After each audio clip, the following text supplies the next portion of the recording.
UFC 284 takes place this Saturday, and even though the card's not as stacked as it originally was, we've had quite a few fight cancellations and quite a few last-minute replacements.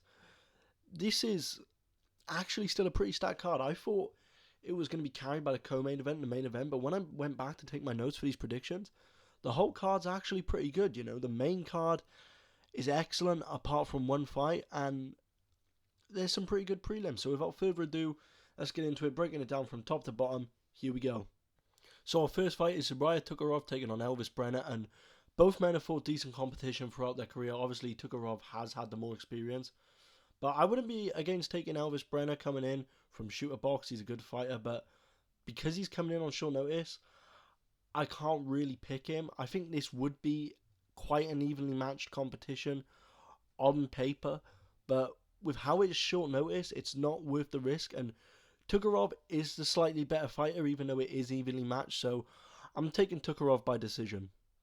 Next up, we have Blake Blider taking on Shane Young. Try say Blake Blider over and over again, and I think Blider is a lock for this card. He's undefeated minus his draw to Dennis Linton, which does look a bit poor in hindsight, but Blider is a good grappler and he finds a lot of chokes. And you compare that to Shane Young, who hasn't fought in 2 years, hasn't beat the best of competition, and I think he's going to get out-grappled heavily here. If he can keep it standing, he can maybe find a way to get a close decision, like a 29-28, but I think Blake Blider, second-round rear naked choke here is the call, and Shane Young is like the outcast of city kickboxing. So next up, in the only women's fight on the card, Loma Lookboom takes on Elsie Reed. And on paper, this fight could go any way, and it's not just because it's in the women's division. Elsie Reed has got somewhat of a finishing ability, but Loma Lookboom, if you do a deep dive, the competition Loma has fought is, she's only losing fights to the likes of Lupita Godinez, whereas Reed hasn't really fought that higher level competition, and their losses have aged poorly, like the Sayara Eubank loss, and arguably she lost that fight to Corey McKenna. I think she lost that, but that's just me. And Loma Lookboom is a high level striker and grappler for the women's division, so I just think 30-27 she gets it done. But I wouldn't be surprised if Elsie Reed maybe gets a finish here. But Loma Lookboom 30-27, I almost said 38, and 30-27 decision. Next up, Jack Jenkins taking on Don Shainis, and to me this is a bit of a pick 'em fight. You got Don Shainis, who lost on his short notice debut to Sadiq Youssef, but that's not a pretty debut to take on, and for the most part he was finishing his fights in the first round. And Jack Jenkins also has a lot of finishes on his record, and neither men really have pretty records to look at, but you look at Jack Jenkins, he's got like a Jack Della Maddalena record. He's been thrown straight into that deep end and started taking apart experienced men, whereas, apart from the loss to Songwoo Kim, nothing screams danger, and Don Shainis had the amateur experience and didn't start fighting okayish competition until he was 7-2, and I see someone like Jay Ellis on your record and you lose credibility points because Jay Ellis is a professional loser, so for that reason I'm taking Jack Jenkins by decision. So next up we have Jamie Malarkey taking on Francisco Prado, and this is a really interesting fight because Jamie Malarkey is coming off a split decision to Michael Johnson, and you could argue he lost that, and Johnson is like Paul Craig. He has that curse where if you lose to him, you do really well. And Malarkey also has good finishing ability with good wins like a second round knockout over Devontae Smith. I almost said Deontay Wilder. And Prado also has a good finishing ability, but he hasn't been to a decision once in his career, but he's only young. He's 20, and with that inexperience, I feel like because Jamie Malarkey's hard to put away, maybe Prado is going to do like a Terence McKinney, try and rush the finish and get tired, and also he's stepping in on short notice.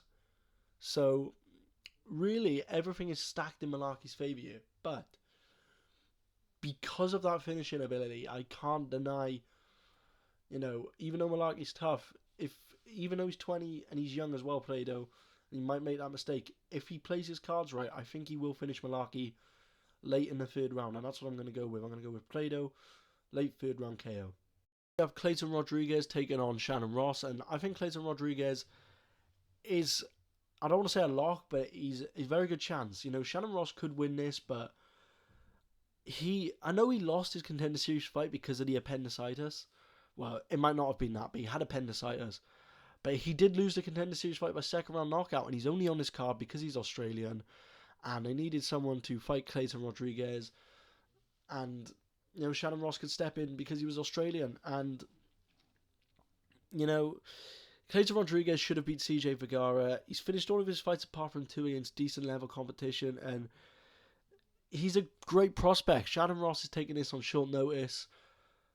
I think all the signs point to a Clayton Rodriguez first round knockout. I'm going to have a field day pronouncing this next one. We have Joshua Kulibao taking on Malzik Bagdadarian. I probably said that wrong, but it's another fight where I'm not 100% confident in my pick. But I'm slightly siding with Kulibao. Even though he's found the most success against wild fighters, and Malzik is a patient point fighter, I think with the finishing ability and the fact that he's fought higher level competition, I have to lean with him. He's got good wins over people like Sung Hoo Choi, who give that a few months or a year or so, that might not age well. And, he beat Shaylin Nadevecki and arguably should have beat Charles Jourdain. And Malzik, for me, even though he's also fought decent competition and he's patient, I just think with the home support and the ability to finish a fight, Joshua Kulibao is going to get the decision 29-28. Another one I'm going to struggle to pronounce the name of. We have Tyson Pedro taking on Modestas Bukasekas. I've definitely said that one wrong, but I think Tyson Pedro's lock of the card. He's been in the UFC most of his career.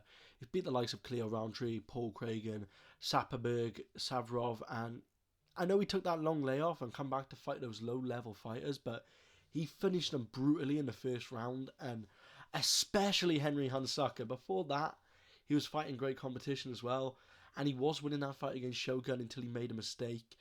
On the other hand, his opponent, I'm not even going to try and pronounce the name again, he's taking his fight on short notice, and it was only a little bit over a year ago that he had his leg chewed up by Khalil Roundtree, and one of Pedro's biggest weapons is that leg kick, so if he gets that going, it's game over. His opponent's already had that stint in the UFC, and he went 1-3 before being cut, and he's been finished by TKO or KO a lot of times in his fights. He's taken it on short notice, coming off that 4-round war with Chuck Campbell on the 31st of December, and matching that with his chin already and Tyson Pedro's finishing ability, I just think Tyson Pedro by first round knockout is a lock for this card. Next up, we have Jimmy Crute taking on Alonzo Menifield, and this is a difficult fight for me to predict on paper because Jimmy Crute should be winning this matchup if he plays to his strengths, which is the grappling. But he always says he's going to wrestle, and he never does. For example, it took Crute to be on one leg in that fight against Anthony Smith for him to grapple, and he didn't even try it against Jamal Hill, and he got knocked out. And even then, Menifield, he's not a great fighter, but he's a strong guy, so it's going to be hard to hold him down and shift the weight of him. And Jimmy Crute, he's been out for about 14 months now. He's fighting in front of his country, so he's going to want to put on a show and maybe even a war. And Menifield hits hard. Crute has got a bit of a dodgy chin. He always seems to get dropped. So for that reason, I think Menifield catches him and it's a second round TKO upset. Next up, Justin Tafa takes on Parker Porter, and this should not be a main card fight. It's criminal that people have to pay for this. With that being said, Tafa by first round KO. His wins aren't all that impressive, but his losses, apart from Jared Vandera, have all come against pretty good competition. And Parker Porter is sort of having that good run recently until he went into Jayton Almeida, who's looking like a very good prospect. But this is the guy that made Chris Daukaus look like a world beater. And you all know how I feel about Chris Daukaus. And he's lost 4 out of his 7 by knockout or TKO. And Tafa's got that Samoan heavyweight power. And he gets this one done by first round KO. It's a lock of the card for me. Not much else to say about this fight. Next up, we have Jack Della Maddalena taking on Randy Brown, and everyone sees him as the favourite year, and I think everybody expects him to walk through Randy Brown like he has been doing, but Randy Brown's an underrated fighter. Let's not get it twisted. He's got some good wins on his record, but Jack Della Maddalena, from the start of his career, got thrown straight into the deep end. He hits like a truck, and there's only one decision win on his record, and he's finished 10 of those 13 wins by TKO or knockout, and a lot of them are coming in the first round. We've all seen his style of fighting, and I can see Randy Brown getting in a similar situation to Danny Roberts. I know they're two completely different fighters, and Randy Brown has got a better chin, but with Jack Della Maddalena, I think he just backs him up to the cage, gets him trapped there, drops him a few times and finishes him by first round TKO with that home crowd support, because in my opinion, Jack Della Maddalena is the up and coming prospect to watch out for in welterweight, as well as Shavkat Rakhmonov. Next up is the co-main event for the interim featherweight title. I presume the winner of this is going to fight Volk on the next pay-per-view, unless Volk beats Islam and moves up to lightweight. But I'm not completely ruling out Josh Emmett here. He's a good featherweight, but his last fight left a sour taste in the mouth of many, because he did really deserve to lose that fight. He lost that one, but somehow got the decision. And his striking's good, but his style of striking will get easily exploited and exposed by Yair. Yair Rodriguez has that crazy style of kickboxing and knows how to take advantage, knows how to get the points. And on top of that, he's got a lot of power for a featherweight, which I think will come into play here. Emmett does get tagged a lot in his fight against Cater, especially if those shots, if Yair's hitting you with those shots, you're going down. And I can see a third round TKO or doctor stoppage here for Yair Rodriguez. I wouldn't say he's a lock, but I'd say he should be a pretty heavy favourite against Josh Emmett. And then, of course, the main event, which the UFC have done a very poor job of promoting this. This is possibly a bigger fight than John Jones versus Cyril Gane. It's for the lightweight title. Islam Makhachev taking on Alexander Volkanovski. And as much as it pains me to say, I'm going with Islam. And I don't know how he gets it done. I think, submission is the clear one here. But Volk has never tapped, and he's got that mad power to just stay in those submissions. He did it against Brian Ortega, but obviously Islam's going to have a tighter squeeze, I imagine. Islam could knock him out. I'm going to do a video breaking down Islam's striking and how it's a lot more even on the feet. And, if he gets into the ground, it could be a wrap. My heart or my head is telling me a decision. But I just feel like Islam has got so many tools. He is a complete fighter. And I love Volk to pieces, but I do think Islam is going to get this one done. I'm not saying it's going to be a complete shutout. I think Volk will find success on the feet. He might even get a takedown of his own, or he'll get a sweep. But I think a lot of people are saying the narrative of the fight is Islam's strength. I don't know if you can hear my phone going off in the background. I'm very sorry. A lot of people say the narrative is Islam's strength. He's just going to hold Volk down because Volk's so small. But a part of me thinks Volk is quick. Will Islam be able to take him down? But ultimately, I think I'm maybe going to have to go with... I'm going to go with Islam by decision because I think it's going to be close.